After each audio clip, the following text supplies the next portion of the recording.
very crazy year while accepting the prize for Best Solo Artist at the Q Awards. The Grime star admitted he hadn't prepared a speech at the ceremony in North London, while the 1975 were crowned Best Act in the World today.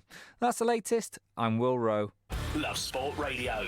On digital radio, online, mobile and smart speaker. This is the Fulham Fans Show.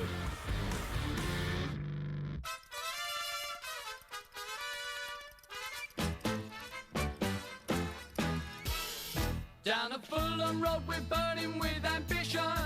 The first division is where we want to be. And if you've seen what a team we've got this season, you know the reason we'll get there easily. But first we're heading down the Wembley way to show the world that we can really play.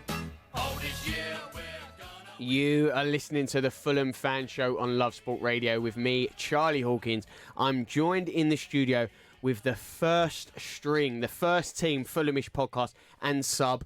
Firstly, Don Betts, hello. Guy Barlow and George Cooper joining me in the studio for what is a joy for George to have a first team call up tonight. This is not a cup appearance, but there is so much to talk about on the show. You may think it is the international break. No, not on this, the Fulhamish podcast, the Fulham Fan Show on Love Sport Radio. We're going to be doing an international roundup, looking at the 5 fixtures before November international break, and obviously looking at the game on the weekend against Stoke, and my favourite part, the listeners' questions. The tradition continues because there is no 3-word review. I've campaigned for a 3-word preview. Don will not have George it. didn't have time to write his essay today. What is this? It's been 30 seconds into the show and I'm getting lambasted left, right and centre. And this is a 60-minute show.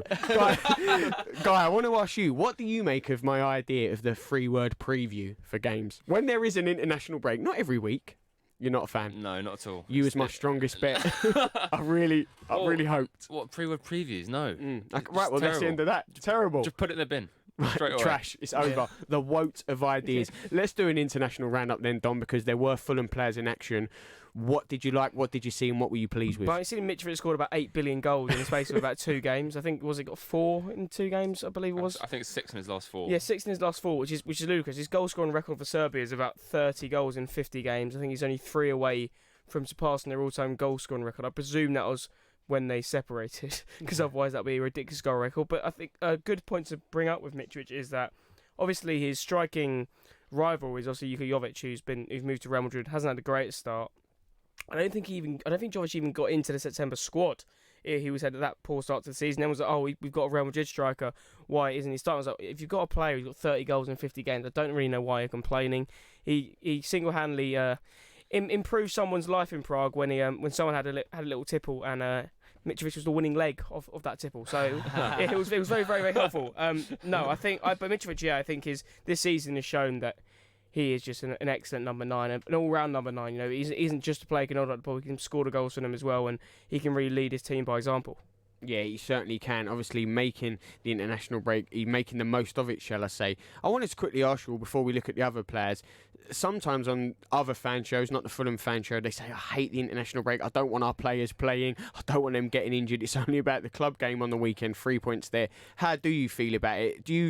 Is there a sense of pride when you see them? Because, yes, they're representing their country, but they are representing Fulham as well. But there is obviously a tinge of worry because of the injury concerns. How do you feel about it, Guy? To be honest, I don't ever think about the injury aspect of it, nor am I feel a sense of pride necessarily because I'm concentrating on England, you know. So I'm if I read a report that Mitro scored a couple of goals, I'm like, great, you can carry out that form into the next club game. The only worry would not even injuries, just be tiredness, because I feel like after the last international break he was actually a little bit tired in that game. I believe at home to West Brom was the game after that last break, and he did look knackered. So that's the only thing I would worry about, especially if they do a lot of travelling. But as far as I'm concerned, especially for a striker like Mitro, you know, scoring is great. You want to carry on that form for as long as possible. Fatigue is a huge concern, especially in the Championship when it is a 46-game season.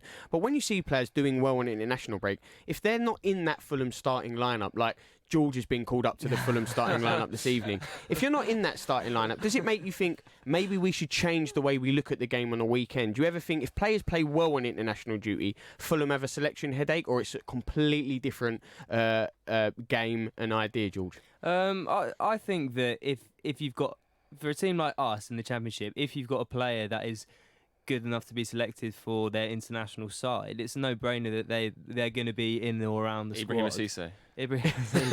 Touche. But I'll mirror what Guy said. I think that I don't pay any attention to it, and you could argue with the injuries, but it's all part and parcel of being a professional footballer. You know what I mean? This is what they do. They've got to be ready to sort of take every game that comes at them. I don't really, as I say, I only just look at England and then I'll see, the little recap that they do on the Fulham website, but I don't pay an awful lot of attention to it. And I'm proud to see Fulham players that do get called up to their international squad. So I'm all for it. Yeah. If there's any players though in close league battles, we should be starting him, but he gets the nod. Maybe that international break could be the difference, Dom. Not necessarily not the difference, but it means they're going to continue playing. Their sort of performances aren't going to stutter. I don't understand why any fans would be bothered with players go away on international duty. International football is the pinnacle of the game if you think about the World Cup. And if you're looking at the likes of Mitrovic of Serbia, Tim Ream for the USA, even if Tyrus Francois could have eventually made it into the Australia first team, these are teams who constantly reach the World Cup. These are Fulham players who be playing in World Cups, and that's what you want to see. It's the biggest, part. It's the biggest thing in the sport. So I think it's great to see the players. I mean, you're seeing these Fulham players, playing at the highest level, and I think that's a great thing to see. I'd almost be interested to see if international form ever gets carried into league form. Because you remember last year, Stefan Johansson was having blinding games for Norway and then wasn't playing for us. So I would even question as to whether the management, or maybe our management last year, even take any notice of it themselves. If Stefan Johansson would score 2 or 3 goals in the Spain game, would he be a dead cert for our game against Stoke? I don't know. What do you think, boys? I don't think it's as big a thing as it possibly could be noticed at, because they're still. I understand they're not playing for your team in a system you want to be playing, but they're still playing at a very high level, arguably higher than what Fulham are playing at right now. So you'd argue that it should have a big factor, especially if you're in the Championship. If you've got players in the European qualifiers, not playing against the likes of San Marino and Faroe Islands, but are playing the likes of Spain and getting a good point against them. So. Yeah, I think it should take a part. And for me, Johansson would be in our starting midfield anyway. But I feel like, it's great to see the Fulham players do it on the international stage, because it means they do have the ability to play at the highest level, which clearly Mitrovic and the likes of Tim Ream and Johansson do. Yeah, I certainly hope that Tim Ream's form doesn't carry over, because apparently he had an absolute shocker for the USA against Canada. But he always has a shocker every time he plays for them. This is actually back to George's point, because he's saying even if he has a shocker for his country, he's still going to play on the weekend, or he's going to get dropped. It's not going to affect his form for Fulham. Yeah, but again, if he's, he's flying across North America, isn't he? That travel aspect is mad, really. How many days is he going to have back at Fulham training, preparing for a big game on our season? Probably 1 or 2, which is not ideal, really, is it? Especially for a central defender. But yeah, I mean, the point overall is that I don't have a problem with it. And as Dom said, that competitive nature of it is really important. These games are a level above the Championship, and they're more important to these countries, and we're at the business end of the qualifying now as well. So there's some teams only have 1, possibly 2 qualifying games left. Depends what, obviously, group you're in, if you're in a group of 5 or group of 6, and it is the business end of the season, and there's no playoffs. You can't whisk it. It's just the top 2 teams in each group go through, and that gives you 20 teams out of 24, and then the Nations League in March will decide the rest. So it's great to see these players playing in these competitive games, because in essence, these qualifiers mean more than the next 5 Fulham games. I know they are big games for Fulham, but these, are on an entire country's hopes of getting to a European Championships next year. So, it's great to see them playing in these massive games when it comes to, obviously, our European League-based players. Well, it's just so true because you're saying the games matter now. We're at the business end of the qualifying campaign, which Guy said. So depending on whether these players qualify with their nations, it can affect Fulham in a sense that Scott Parker might have to put that arm around a couple of players if they haven't performed well like Ream, or if they've not qualified with their country, which is the pinnacle, as you said, Dom. They might be a little bit down, and he may have to take that because it affects their mental state. Maybe they're not fit enough to play on a weekend from that standpoint, Guy.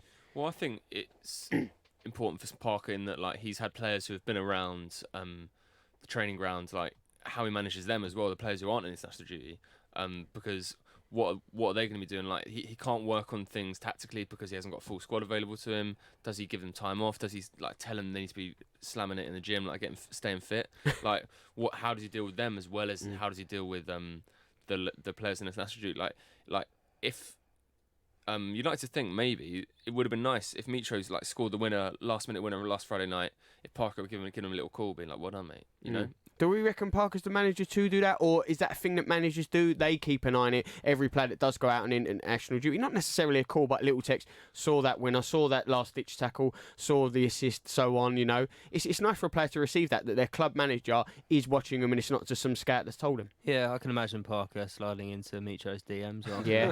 Yeah, slamming it in the gym, as Guy said. No pain, no gain. Scott loves it. You'd like to think. I mean, it's a sign of good management, really. It's like when you get a notification on Football Manager, a player scored his first goal for his country. He's like, do you want to give him a praise?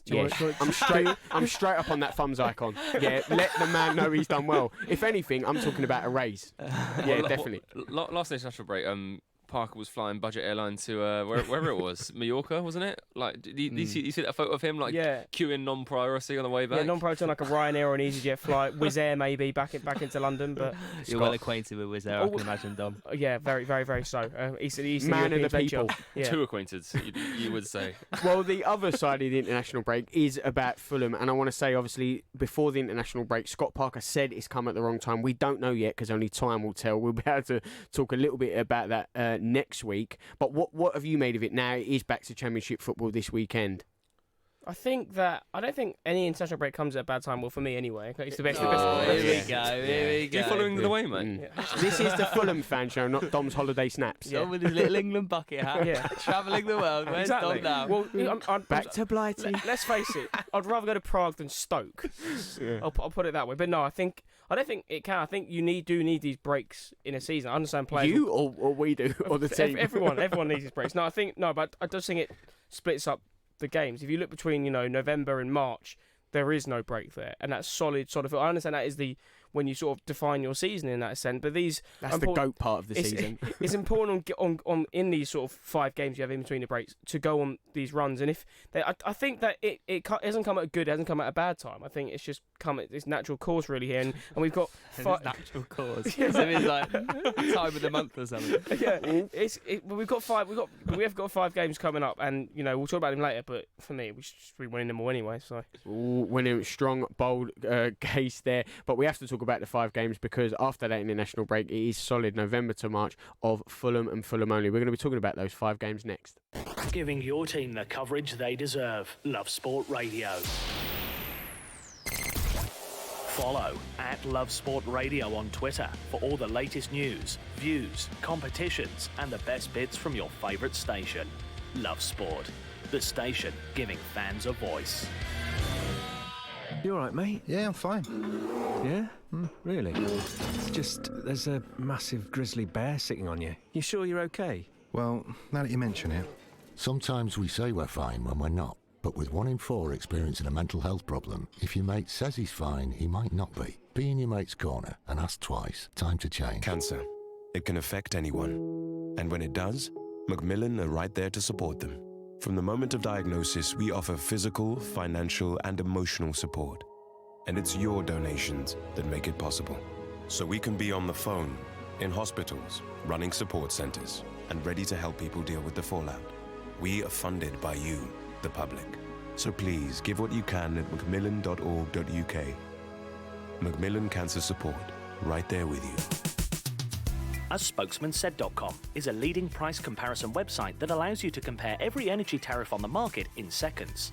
We have more deals than any other comparison website offering energy prices, and our impartial independent switching service is free of charge.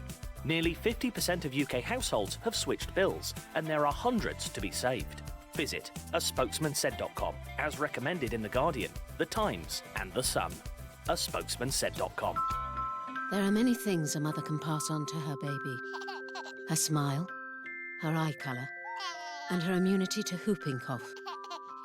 Whooping cough is a very dangerous illness for young babies, and at the moment it's spreading fast.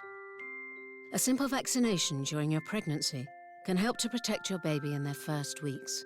Please speak to your GP, nurse, or healthcare professional and pass on your immunity. Love sport. You are listening to the Fulham Fan Show on Love Sport Radio with me, Charlie Hawkins. I'm joined in the studio with the Fulhamish podcast, Don Betts, Guy Barlow and George Cooper. We were doing an international roundup, seeing what Fulham players have been on international duty and how they got on. Now, though, we turn our attentions back to Fulham because it is 5 games coming up before the next international break. And before we look at those games, you can get involved tonight. Tweet us at Love Sport Radio or call us on 0208 70 20 558. Well, we'll do a deeper dive into the game against Stoke on the weekend when we talk to David from the Wizards of Drivel, which is a Stoke City podcast. But let's look at those 5 games as a whole. It is Stoke away, Luton at home, Middlesbrough away and Hull at home, then Birmingham away. 5 fixtures where there are no easy fixtures in the Championship, but you would say 5 games with a good chance of going 15 points there, Dom. Yeah, I said it to Guy and George Affair. If you take these 5 games in isolation, you would expect to win each of them, if that makes sense. But you know Fulham aren't going to win 5 games on a bounce. It's one of those weird sort of football conundrums. And I think Guy said, you can't lose any. You can't expect Fulham to lose any of these. They're all against teams who, realistically, I don't think will be finishing in the top 6. So for me, I'm not saying we're going to win every one of them, but there's no reason why we can't win all these games if you look at them individually. Yeah, the point I was making as well was like 3 of them are away from home. But we seem to be better away from home, to be fair. Yeah, but like it's in these just as if you take them as one-off games, then if you do make it a one-off game, then anyone can beat anyone. So like we might not turn up like we did against Barnsley away. And look how bad Barnsley are. Barnsley got 5 points this season, and 3 of them came against us. It's absolutely embarrassing. But and have now fired their manager. Yeah. The only point the semi-serious point I wanted to make about this run of fixtures is that I would say I've got like maybe unhealthy obsession with goalkeepers, particularly Championship goalkeepers. No, you've not, Guy. Because I think they're hilarious, right? So we're coming up against the 4 out of 5 of the funniest goalkeepers in the Championship. Oh yeah. Can we rank them? Yeah. Can we rank them 4 to 1, Guy? Yeah. Let's start with the 4th, if we can rank them quickly. Oh. Probably Darren Randolph is really. I just find him funny because he's bald and he plays for Ireland. Brilliant. Okay. Bald and plays for Ireland. I was expecting more, if I'm honest, but he's good as well. And he had that really funny stint at West Ham, where he was. He looked world class. Bald and comes from Ireland like Dara O'Brien. Who else? Ranked at number 3. Ranked number 3, probably Sluga at Luton. Funny name. He's a record signing, yeah. And he has made so many mistakes. It's absolutely woeful the form he's been in. It's hilarious. He made like away at Derby, like in the last game, the pass back, foot over the ball in, hilarious. And then we got Lee Camp at Birmingham, who's the worst goalkeeper in the Championship with that. I've got to say there, literally, you just went Lee Camp. There was a short pause, and that hesitancy, me, George, and Don went, what is he going to say here? And then you just went, worst keeper in the Championship. Sunderland fans hate him as well. He was part of their relegation season, their back-to-back relegation season. I mean, who do Sunderland fans not hate? No, but Sunderland fans regard him as like the worst goalkeeper in their history, like that bad. That's a strong statement. So he's like Gabor Corrali. And compare it to Fulham. Tracky bottoms. Chris Martin scored against them earlier in the season as well. And Chris Martin is a goal machine. Yeah, put some respect on his name. But Lee Camp just the ball was close to him. He just didn't move. He just didn't dive or something stupid. And finally, the big one, Jack Butlins. Because he's controversial. You've gone there. He's single-handedly going to get Nathan Jones a sack. That's an even bolder statement. He has made 6 or 7 mistakes leading to goals already in crucial games. He's been dropped and reinstated it's crazy already. To think about going to the World Cup last season. It was him or Pickford. Yeah. And they were talking about which Premier League club was going to buy him when they got relegated. Yeah, but I think this is why it's funny, because his form has just fallen off a cliff. If he in the summer of 2018, if he left for a Premier League team, he'd still be in the squad. I think there's a really good goalkeeper because I was more going towards Butland than Pickford at the time. I was. I would agree. Now if you think, well, I mean, who isn't he behind in now the English pecking order? But yeah, it's a very odd situation with Jack Butland because you know he's a really good keeper. So what has happened? I know this is the Fulham show, but you do play Stoke on the weekend. George, can we put a finger on it? I think that knee injury he got. Do you remember that knee injury he got in the England game? And he was like properly knocking on the door, and then that happened. No, he's falling through the door. And now he's falling. It's a trap door. Yeah, exactly.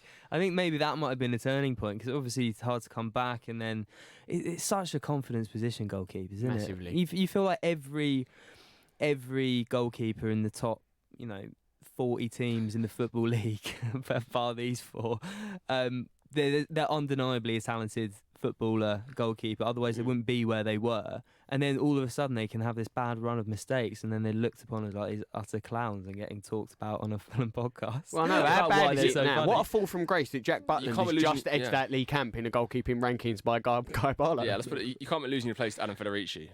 Let's put it like that. Which is what happened to Jack Butland. Yeah, hilarious run of form. Well, let's look at those 5 games now. We said about in isolation, but we never know how the Championship goes. But out of those 5, if you had to pick one, what was the game that, I don't want to say scare you most because none of them do, but you think there maybe could be a tricky tie there, a little slip-up? I'm thinking Middlesbrough. Even though I know they haven't started well under Jonathan Woodgate this season, I still think Middlesbrough is always a fairly tough side. Our record up there isn't phenomenal. I think obviously we won there in 2018, but that was thanks to a penalty from Nord in the last minute, which Hawkins said was not a penalty, and they should have had one about 5 seconds earlier. But our record there isn't great, and I know it seems the further up north you go, the harder the away game's going to be apparently. But it is going to be a tough game. And then Birmingham away in recent years, our record there isn't great. It used to be fairly good. There was a game where Breda Hangland scored twice. So, but yeah, obviously there was the Ryan Fredericks one. There was one on the last game of the season. So.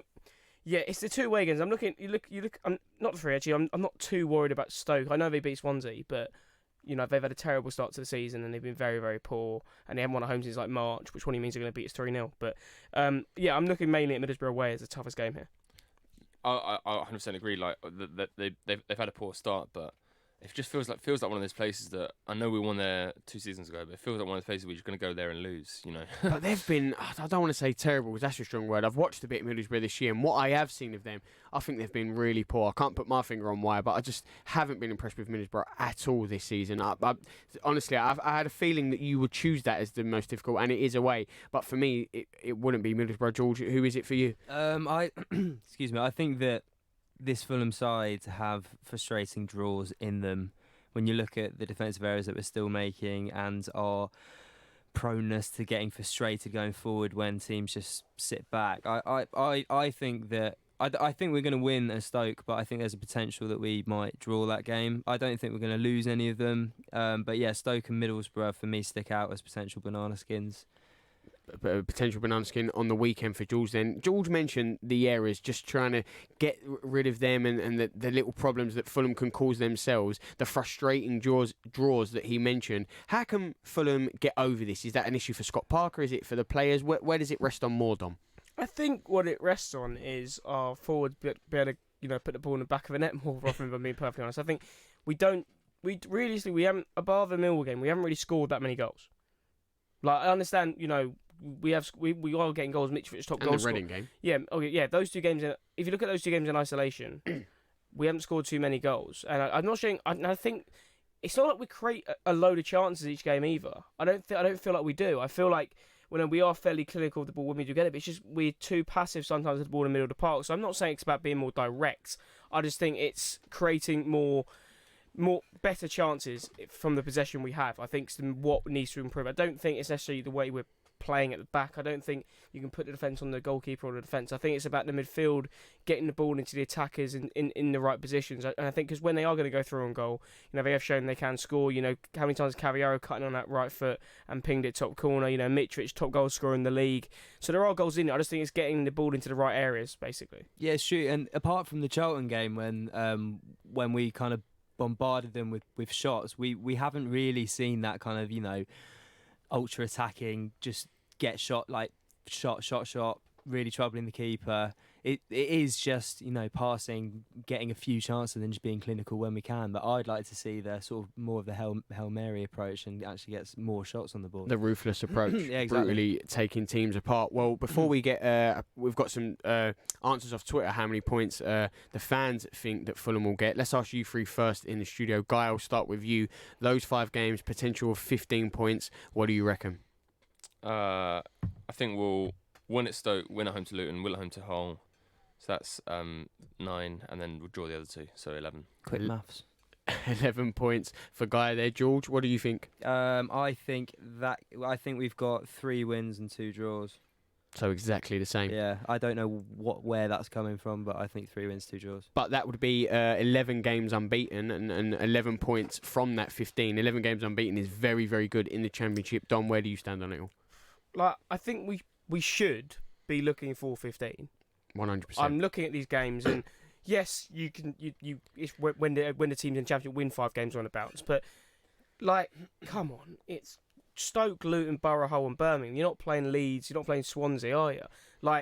15 is what we should be aiming for, but we're not going to get that. It's simple. So I'm looking at it, and when you say you're not going to get it, obviously it's so hard in football to go 11 games unbeaten.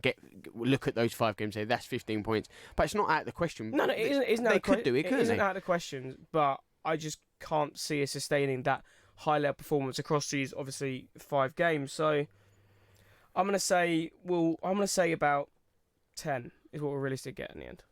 If you think about it, in terms of playoff and automatic form, though, 11 out of 15 probably gets playoffs. 13 out of 15 probably gets you automatics, isn't it? Yeah, I think 11 would be playoff form, and it's time for us to stop having playoff form and time to having top 2 form. Yeah, well, apparently we do a Leeds fan show on a Friday. They work out the XG. They're all into stats. Apparently, you have to get on average 2 points a game to get into the top 2, and 1.84 to get into the top 6. So it'll be interesting to see what Fulham. We will try to get that in the break, and then we will look at what the answers on Twitter on how many points Fulham will get.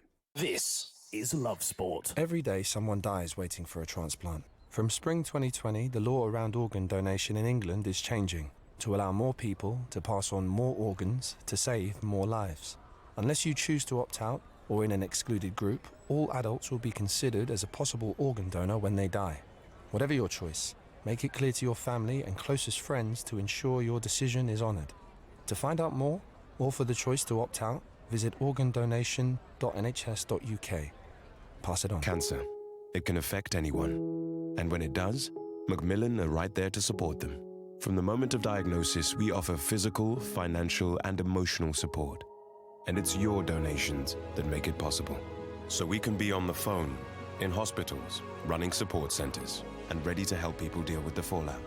We are funded by you, the public. So please give what you can at macmillan.org.uk. Macmillan Cancer Support, right there with you.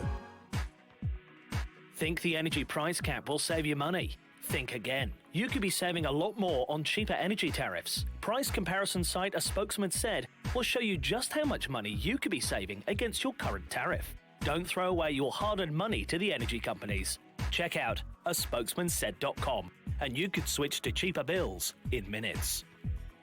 aspokesmansaid.com. Fighting for you, saving you money.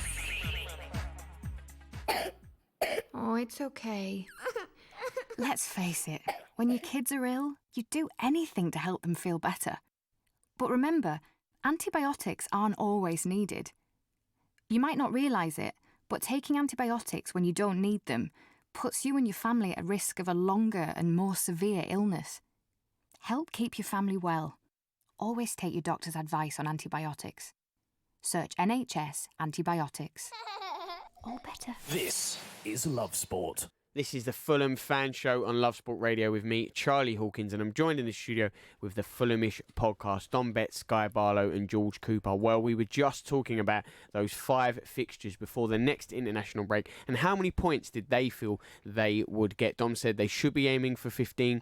Guy and George felt like 11 out of 15, but another 5 games unbeaten, that would be very, very good. And before we look at that Stoke game a little further, we're going to talk to David from the Wizards of Drivel Stoke City podcast. Now though, Dom, we've had some answers on Twitter how many the Fulham fans think they will get in that points haul.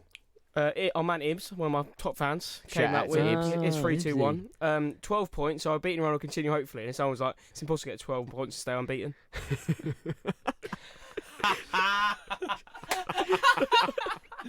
Love it. Well in, Adam.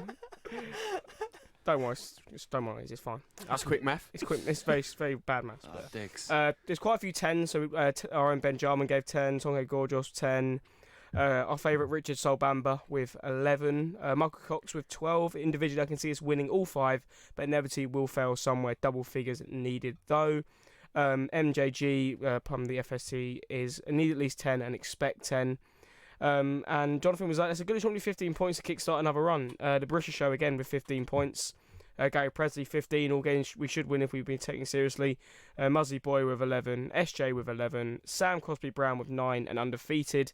And Sean Foley with 15, no problem. What would the minimum be out of that 5 where you'd be like, if you didn't get 10, a certain... I reckon.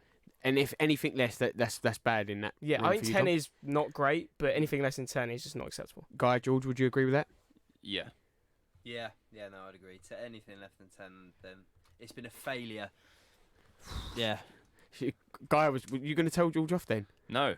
No. I was shocked, but that strong point from George. Yeah, failure. It's a strong word, isn't it? It is a strong word. Is that being banded about a little too easily, Guy? In general, in life, or just about Fulham? Fulham on the Fulham fan show. Well, it's a results business, isn't it, Charlie? It is a results-based business. Yeah. You are right. And one result we're looking for on the weekend, it is the Stoke game. We're going to be joined by David from the Wizards of Drivel Stoke City podcast next. Love sport. Cancer. It can affect anyone. And when it does, Macmillan are right there to support them. From the moment of diagnosis, we offer physical, financial, and emotional support. And it's your donations that make it possible. So we can be on the phone, in hospitals, running support centres, and ready to help people deal with the fallout. We are funded by you, the public. So please give what you can at macmillan.org.uk. Macmillan Cancer Support, right there with you. This is Love Sport.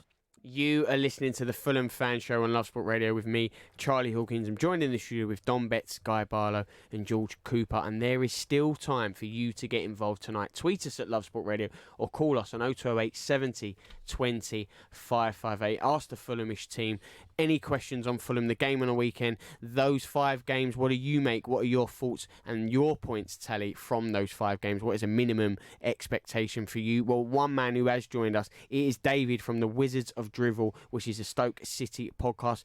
David, thank you for giving us a little bit of your time tonight and giving us the opposition view. Obviously, Stoke are up against it. They're in a relegation zone. They just got a win before that international break. Nathan Jones, his job's on the hot seat. We're hearing 3 games to save it, 2 games to save it. What are your thoughts on the weekend's fixture? Well, if I had to pick anyone to play after the international break, it probably wouldn't be Fulham, especially with the kind of attacking threat you guys pose. Thank you. But after the win against Swansea, maybe the international break came at the wrong time, but there was a certain real positive feeling that game kind of fostered within the Stoke fans. To go away to Swansea, who are high-flying, and us having not won any of our first 10 games. Like, to say expectations were there would be an understatement, but we not only got a win, but we got a deserved win as well. And I think, in general, it sounds ridiculous when we're bottom of the league, haven't won any of our first 10 games, but we have had awful luck, and there is a sense that maybe the bad luck is starting to run out now. We've been kind of ridiculous for goalkeeping errors, stupid red cards, not taking chances. But like I say, Fulham is not the team I'd pick to play next.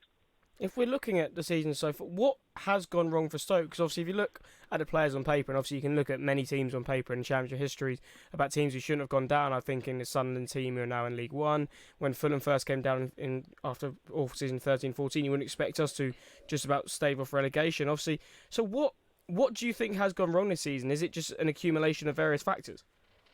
It is, yeah. So that bad luck you mentioned, we've got, well, at one time, an England goalkeeper in Jack Butland, and he's made 5 really bad errors this season that have directly led to goals. That is more than pretty much every other keeper in the league will make all season. So that's kind of a ridiculous thing straight out of the gate in bad luck. And then we've been ahead in games, and Joe Allen getting himself sent off against Bristol City within 10 minutes. But it'd be churlish to say it's all bad luck, of course, but that has definitely played a part.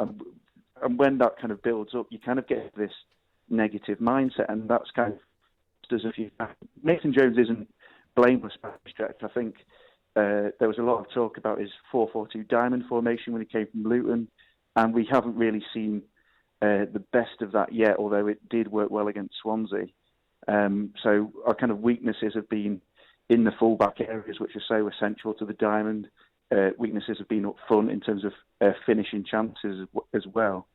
Like you said, we do have a really good squad on paper. I think our midfield, our first choice in midfield, is up there among the best of the league, but it just hasn't worked. And I do have sympathy for the guy, but at the end of the day, Nathan Jones, I think, hasn't really backed himself as much as he should have. He should have gone all out on this diamond, and he's kind of maybe been a bit too cautious, and that cost us, I think. What does the future really hold for Nathan Jones? Because it seems, excuse me, in his post-match interviews, he's resigned about 4 times. Yes. So what does the future hold for him? Can he be the man to take sort of Stoke up in this division? And obviously, obviously he got the win against Swansea, but does it not seem he's sort of resigned that he can't really do much better with what he's got? Yeah, kind of. I think if we lose against Fulham, then he'll probably resign again, to be honest. But I don't know if he can take us up. I think he can turn the situation at given time. But that's not a thing I expected to say a couple of weeks ago. After we lost at home to Huddersfield Town, Huddersfield Town, who loses to them? After we lost to them, I thought, right, he's definitely gone now. That has to be it. And it was kind of just bizarre that we didn't replace or we didn't sack him anyway before that. So he's very much still on borrowed time, and he needs to put a run of results together as soon as possible. So it's not looking great for him, despite kind of the good feeling after the win at Swansea. Obviously, not winning your first 10 games, it's difficult to find any positives. But who has stood out individually in your team? Like I said, I think our midfield is a really good one, and there's 2 players in particular. Peter Tebo, Nigerian international midfielder, fantastic box-to-box player, really just fantastic driving forward. He's kind of the heartbeat of the midfield. But there's also Badu and Dai in there, who was looking at Galatasaray last season, and we thought we kind of seen the last of him. We thought he was in the bomb squad, and he's come back, and I think you're hard-pressed to find a more talented midfielder in this division. I think he's been absolutely superb. So those 2 in midfield, but it's the kind of issues in goal and issues at the other end of the pitch that have been kind of our weaknesses. David, you mentioned Fulham may be the worst opponent for you to face on the weekend, but where are the areas that you can hurt Fulham this weekend? Well, I think if we can keep you guys at bay and restrict your front 3 and all that going forward, then I think there is a chance that we can kind of maybe run through the middle with Tebo and Ndai, and we are good at bombing forward in certain situations. Like Sam Klukas will pop up with a goal every now and again. It depends who he decides to partner up front with Lee Gregory. Lee Gregory's a fantastic hold-up player at this level. He'll bring other people into it. It's just about whether we go with Scott Hogan, who got the winner at Swansea, or we stick with Tyrese Campbell up front, who's a young player with a lot of promise. So it will be about just us trying to restrict you, and then try maybe knock it long a bit, which isn't really Nathan Jones. That's more kind of classic Stoke, if you like. But just knock it long and see if Gregory can kind of create some situations for us.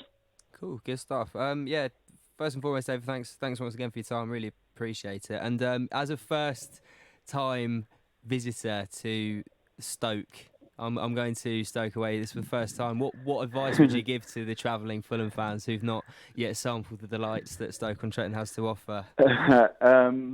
Well, it's not quite the walk to the ground that Craven Cottage is, which I've done a couple of times, but for an industrial estate car park, what you can do is try and sample a Staffordshire oatcake. Right, So okay. it's kind of like a... Sounds like dreamy. I wonder where you was going with that story, David, to start with. I'll be honest. It started with a car park, and I got a little bit scared. I'm not going to lie. It's like visions of the 70s, hooligan, like scraps. And yeah, go on, sorry, what were you saying? Find an oatcake van somewhere and sample one of them. Cheese and bacon and brown sauce. Can't go wrong. Sounds good. Any good pubs as well that you'd recommend? None near the ground at all, to be honest. I think there's Harveston nearby. Car parks, no pubs. David, this is all sounding fantastic. I have to put you on the spot, though. Score prediction for the weekend. What do you think? 3-2 to Stoke. Ooh. You're not making any friends in the studio, David, but we can't wait to see you at those really far away pubs and look forward to those cakes on the weekend. David, thank you for joining us. David there from the Wizards of Drivel, which is a Stoke City podcast. He's going for the Stoke City score win 3-2. Not sure if you three will agree with that. I'll start with you, Dom. Before I get your score predictions, how do you think the game will play out? I do think it'll be a very open game, mainly because I don't think either team can really defend. So maybe 3-2 then. Yeah, maybe a 3-2 either way. So I think that this is the sort of game where it's like you need to make a point in this game. You need to I know you're playing the team with bottom of the league essentially. Send a statement, but you can still send a statement by this because this team beat Swansea in their own ground. So if you can beat this team comfortably, like by, I don't know, 3-1 or something like that, then they'll make a statement to the rest of the league that we are here to aim for the top 2 places. And I think Jack said it on the show last week about, this league's there for the taking, and it is, especially in these 5 fixtures we got coming up. The league is for the taking. So yeah, I think it's important that we don't just wrap a 1-0 win. I think it's important to make a statement in this game. Guy, I completely agree. I do fear that it is one of those results like, that the stars are going to align. It's like they're going to be their first home win of the season, and like we've just come off in that international break that came at the wrong time for both teams, and getting back into the pace of the Championship might be difficult. But I guess I'm just echoing what Dom's saying. Like the league is there for the taking, like especially in these next 5 games, and hopefully we can get off with a start, even though it is away from home. I do think for all our shortcomings that we might have.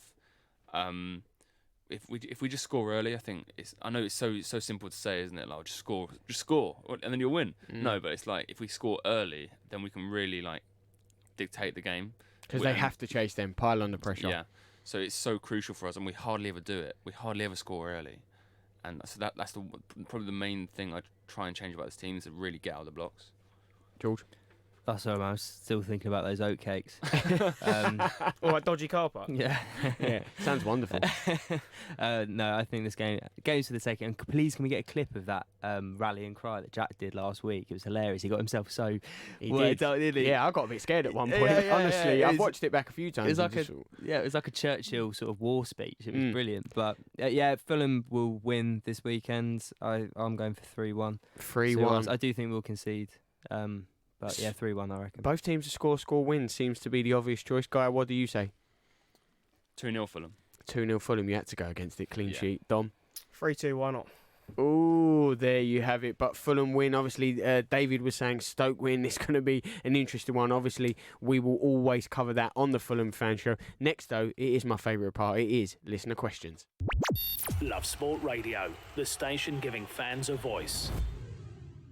Listen to Love Sport Radio on your smartphone today. Simply download the free Love Sport app from the App Store or Google Play.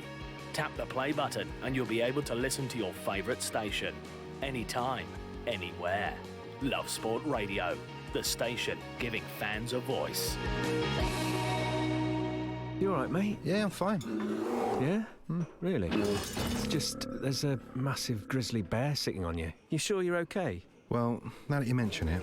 Sometimes we say we're fine when we're not, but with 1 in 4 experiencing a mental health problem, if your mate says he's fine, he might not be. Be in your mate's corner and ask twice. Time to change. Have you had enough of extortionate energy bills? A spokesman said could help you find the cheapest energy deals on the market. Don't take our word for it. There's hundreds of spokesman said customers who've saved big. Brian from Derbyshire saved £400 on his energy bills, and Tony from Northampton saved a massive £2,800 on his gas and electric. A spokesmansaid.com, the leading price comparison site where you can switch to the cheapest energy tariffs on the market in just minutes. thespokesmansaid.com. Fighting for you, saving you money.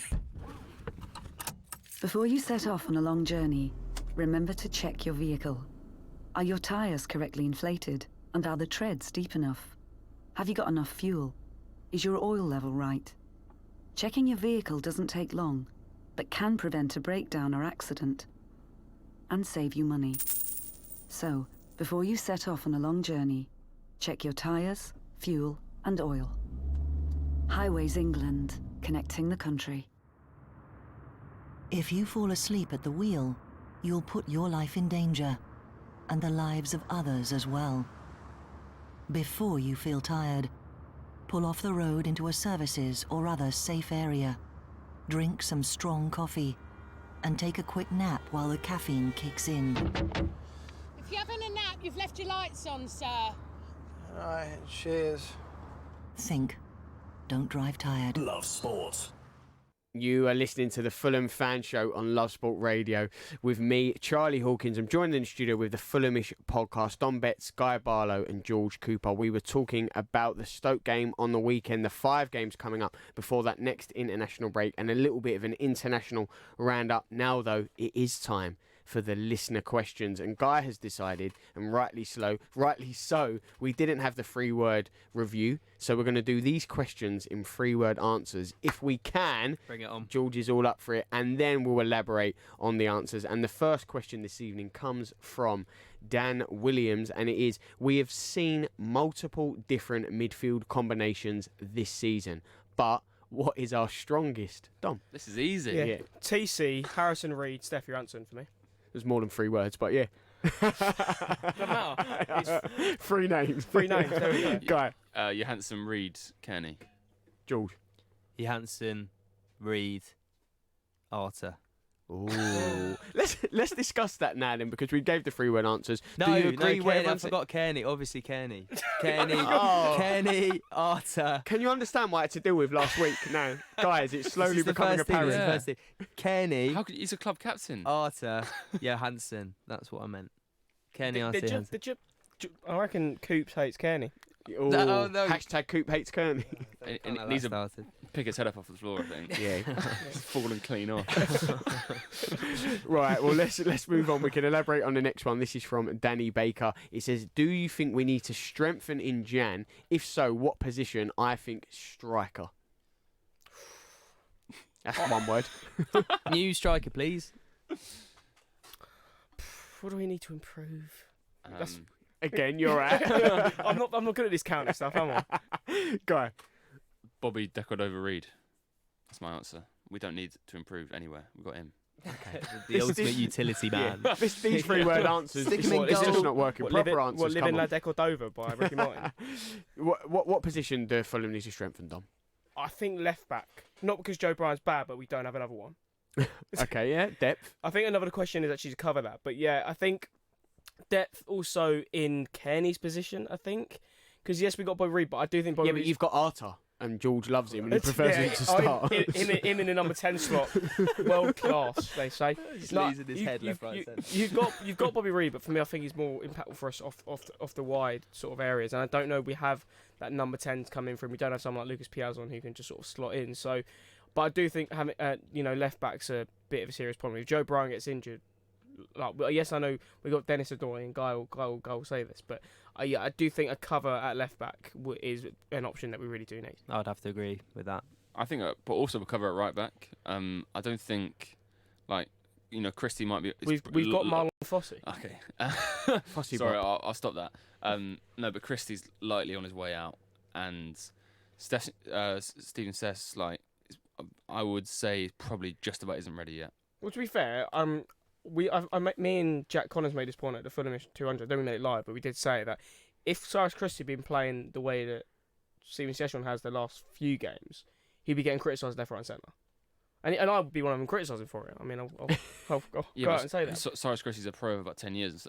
Yeah, no. That is the point. But I'm Yeah. saying it's not like Session. He had a great debut against Huddersfield. But he hasn't been putting 10 out of 10 performance. But I don't think he needs to. He's doing as much as he needs to. Yes, he could be doing better. But yeah, I think the left back area though is definitely a place where we need to improve. Because as you said, if Joe Bryan gets up, the only really left-footed player he can put in there is Maxime Lamarche, and he's not really a centre back or a left back. He's just a nobody. So. Well, you were talking about players getting criticised. What about some credit? Because the next question says, is it too early to give Tony Khan some credit for the signings he's made this season? No, it's not. Okay. Guy. Always give credit. Ooh, credit where credit's due. Note forward. George. You're allowed to give a proper answer. Give some proper I answers. think he deserves credit now. I think it's been exceptional, and he's learned from the mistakes He's that he done made. his job. Yeah, I know, but he's done it well. Anyone can he's do done the it. Job. No, he's done it terribly. We last season. haven't got promoted yet, so you can't say he's done it Unless well. we get promoted, he's not done a good job. But that's true of Mitrovic and Kearney and I know. Parker. But the thing is, everyone talks about Tony Khan's recruitment, right? But just because he's got these good level players, but that's not because he's a good recruiter. It's because of the financial state we're in.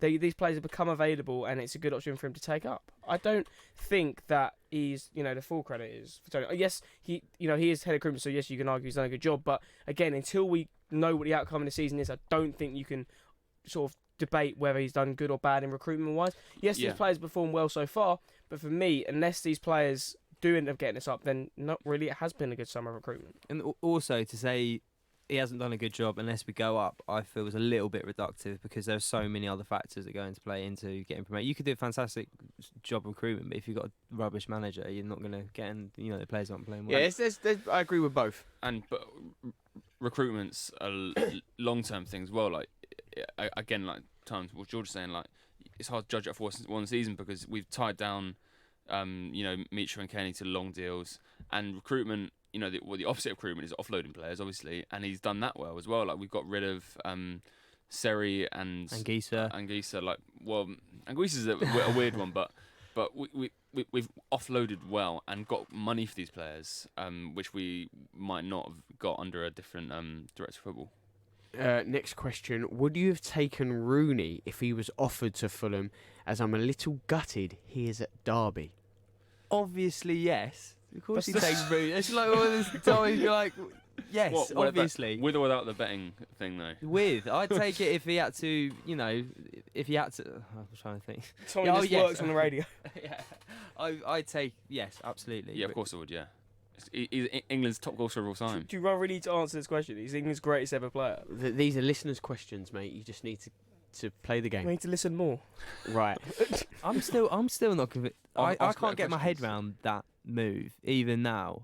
Until I see Rooney wearing that number 32 Derby shirt starting. I'm not going to believe. What's needed is Leicester Derby in the third round of the FA Cup. Vardy against Rooney. Done. Yeah. That's the battle we all want to see. That's the matchup we really want to see. Luckily, Derby doesn't have like a toxic drinking culture or anything, so he'll be fine. Let's move on. Talking of drinking, why does Dom miss so many goals? What is the point of even going, George? Lager. Next question.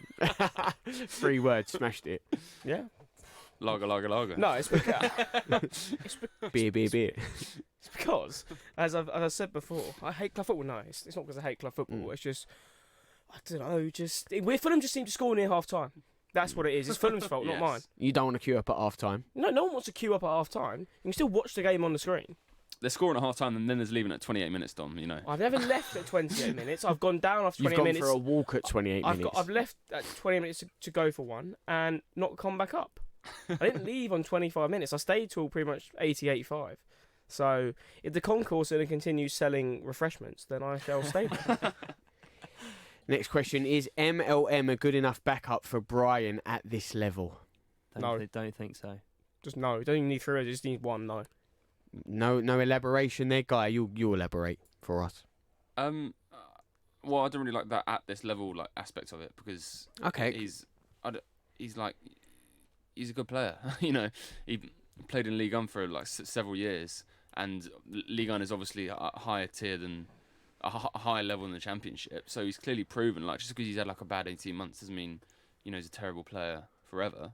I just think it's one of those moves that hasn't worked out, you know, like, and can't just, you know, bin him off for playing on a Ranieri. Okay, that's a good point. Yeah, I personally quite like Le Marchand, and I wouldn't mind. Yeah, but I like him as in the middle as opposed to out wide left. I don't think he's an adequate replacement to out wide left. I think the only really one we have is Dennis Odoi. So, and Le Marchand's playing and probably training the under-23s at the moment. So, I don't think Massimo Marchand is adequate. I think Odoi's adequate to play in that position, like any of those back four places he can. But as I said earlier, I do think it is a place we should be looking to improve in January, and if not, definitely the summer. Just very, very quickly, last question. Any possible signings in January? What have you heard? Michael Hector. Hey, you are one step ahead of the game, I tell you, Dom. No, I've heard nothing. All right, George. I'm not going to do these 3-word answers, am I? No, you don't have to do 3 words. You can elaborate now. Have you heard any potential signings? No rumours? I've not really been looking out for it. It's a bit early doors. It is still early. It's the middle of October. Yeah, it's like when start those transfers never stop. Listening like to Christmas music already. It's like, oh, come on, get out. Is that not allowed? Nah, absolutely not. That would have been a good listener question. Favourite Christmas number one? Well, this has been the Fulham Fan Show on Love Sport Radio with me, Charlie Hawkins. I was joined in the studio with the Fulhamish podcast, Don Betts, Guy Barlow and George Cooper. There is no Fulham show next week because, of course, they have a game. They are playing Luton, so they will not be here, but they will be joining us the week after that, and we will be talking everything where Fulham is concerned. This is Love Sport. Cancer. It can affect anyone. And when it does, Macmillan are right there to support them. From the moment of diagnosis, we offer physical, financial, and emotional support. And it's your donations that make it possible. So we can be on the phone, in hospitals, running support centers, and ready to